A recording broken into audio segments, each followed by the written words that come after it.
اور 19ویں صدی میں ایرسٹوٹل کا نظریہ بھی لوگ سمجھتے تھے صحیح ہے کہ viper was picked up and it condensed in mountain caverns which gave rise to underground lakes which was a source of water for the springs. یہ پانی کی بھاپ پہاڑ میں جم جاتی تھی اور پھر زمین کے نیچے بنتے تھے تالاب جو سپرنگز کو پانی دیتے تھے. یہ تالاب انڈر گراؤنڈ تالاب جو ہے سپرنگز کو پانی دیتے تھے. آج ہم جانتے ہیں یہ جو زمین کے نیچے پانی ہے یہ اصل میں جب بارش کا پانی گرتا ہے زمین پہ جو کریکس ہوتے ہیں اور سورسز کے ذریعے کریکس کے ذریعے یہ پانی نیچے جاتا ہے. قرآن مجید میں اس کا ذکر ہے سورہ الزمر میں سورہ نمبر 39 آیت نمبر 21 میں. اللہ سبحانہ و تعالیٰ آسمان سے پانی برساتا ہے اور زمین میں جس میں کریکس ہے اس کے ذریعے زمین میں پانی دیتا ہے اور جو بوئی ہوئی زمین ہے وہ رنگ برنگی ہو جاتی ہے. It brings various colours of sown field. اللہ تعالیٰ فرماتے ہیں سورہ روم میں سورہ نمبر 30 آیت نمبر 24 میں کہ اللہ سبحانہ و تعالیٰ آسمان سے بارش برساتا ہے اور مری ہوئی زمین میں جان ڈالتا ہے. اللہ تعالیٰ فرماتے ہیں سورہ مومنون میں سورہ نمبر 23 آیت نمبر 18 میں کہ اللہ سبحانہ و تعالیٰ پانی آسمان سے برساتے ہیں اور اس پانی کو جما سکتے ہیں اور اس پانی کو بہا سکتے بھی ہے. بہانے پہ قادر ہے. اللہ can store the water as well as drain it.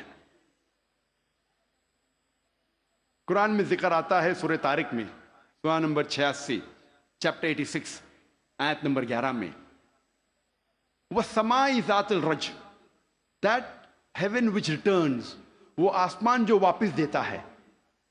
ایک معنی وَالسَّمَاءِ ذَاتِ الرَّجْ کی ہے کہ جو ڈینجرس ریز ہے ultraviolet rays X rays جو زمین پہ آنے کے پہلے آسمان اسے واپس پھینک دیتا ہے اس طرف. اس کے علاوہ یہ جو پانی کا بھاپ ہے واٹر ویپرائز ہوتا ہے بادل میں بنتا ہے اور پھر سے یہ آسمان اس پانی کو زمین پہ برساتا ہے. وَالسَّمَاءِ ذَاتِ الرَّجْ. اللہ تعالیٰ فرماتے سورہ الحجر میں سورہ نمبر 15 آیت نمبر 22 میں We cause fecundating winds. ہم ہوا کے ذریعے بادل کو بھوجل کرتے ہیں. عربی لفظ لواقی لقا سے آتا ہے جس کا معنی ہے ٹو امپریگنیٹ ٹو فیکنڈیٹ بر آور کرنا بوجھل کرنا. ہوا بادل کو پولن گرینز کے ذریعے بوجھل کرتی ہے. It impregnates the cloud.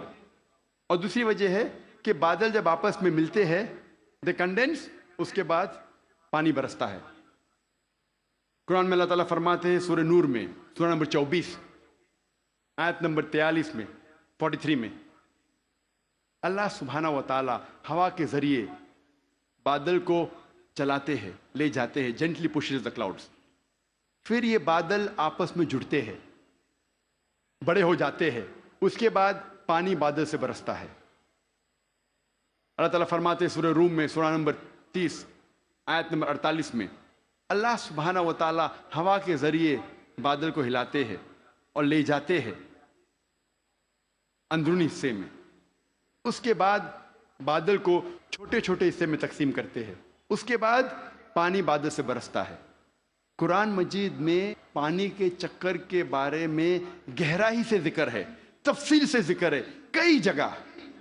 سورہ اعراف میں سورہ نمبر 7 آیت نمبر 57 میں سورہ رعد سورہ نمبر 13 آیت نمبر 17 میں سورہ فرقان سورہ نمبر 25 آیت نمبر 48 اور 49 میں سورہ فاطر سورہ نمبر 35 آیت نمبر 9 میں سورہ یاسین سورہ نمبر 36 آیت نمبر 34 میں سورہ جاسیہ سورہ نمبر 45 آیت نمبر 5 میں سورہ قوف سورہ نمبر 50 آیت نمبر 9 اور 10 میں سورہ واقعہ سورہ نمبر 56 آیت نمبر 68 to 70 سورہ ملک سورہ نمبر 67 آیت نمبر 30 سورہ طارق سورہ نمبر 86 آیت نمبر 11.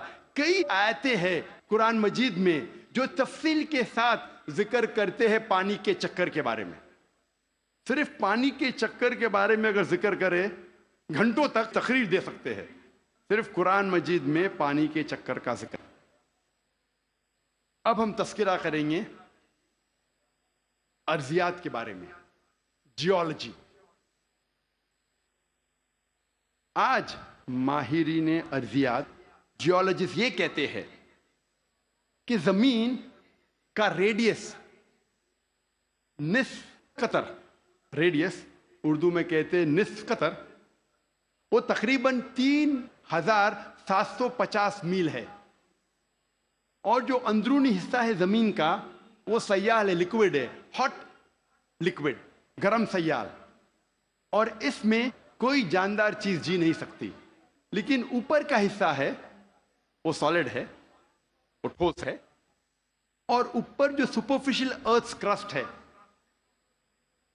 زمین کی سطح، ارتھ کرسٹ، یہ بہت پتلی ہے، تقریباً 1 سے 30 میل پتلی، صرف 1% سے کم، اور بہت سے امکان ہے کہ یہ زمین کی سطح ہل جائیں گی، ارتھ کرسٹ ول شیک۔ آج سائنسداں یہ کہتے ہیں due to the folding phenomena it gives rise to mountain ranges, ایک فولڈنگ فینومینا ہے جس سے پہاڑ پیدا ہوتے ہیں، اور اس پہاڑ کی وجہ سے زمین کی سطح کو استحکام ملتا ہے، اسٹیبلٹی ملتی ہے۔ قرآن مجید میں اللہ تعالیٰ فرماتے ہیں سورہ نبا میں، سورہ نمبر 78 78 آیت نمبر 6 اور 7 میں، ہم نے زمین بچھائی ہے، والجبال اوتادا، اور پہاڑ کو اوتاد جیسا بنایا ہے۔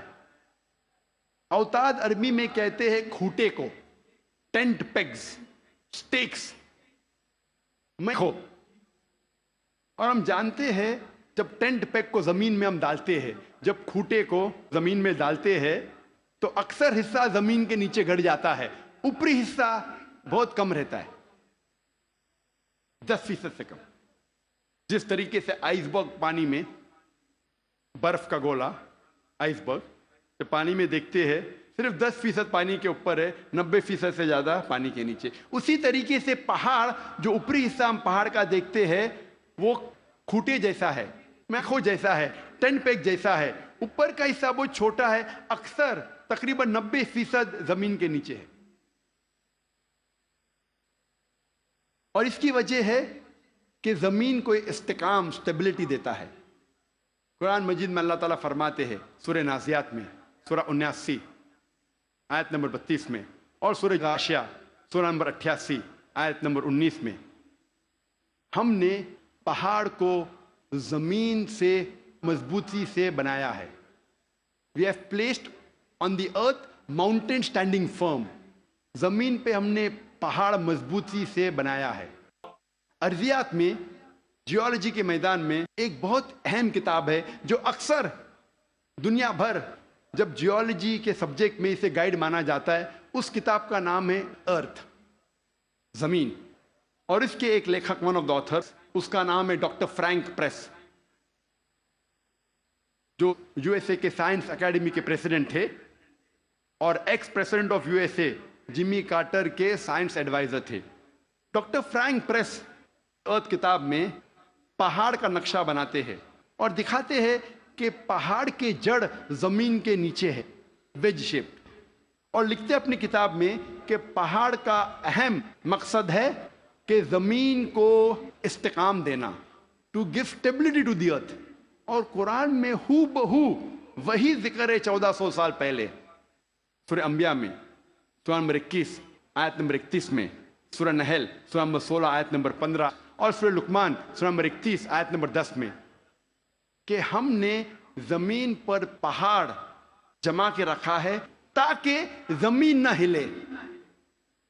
قرآن میں لکھا ہے پہاڑ کا اہم مقصد ہے زمین کو ہلنے سے بچانا، to give stability to the earth, to prevent the earth from shaking.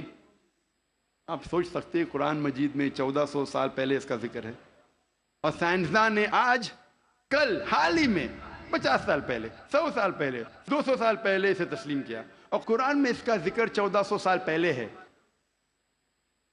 اب ہم تذکرہ کریں گے علم بحر کے بارے میں، اوشنوگرافی کے بارے میں،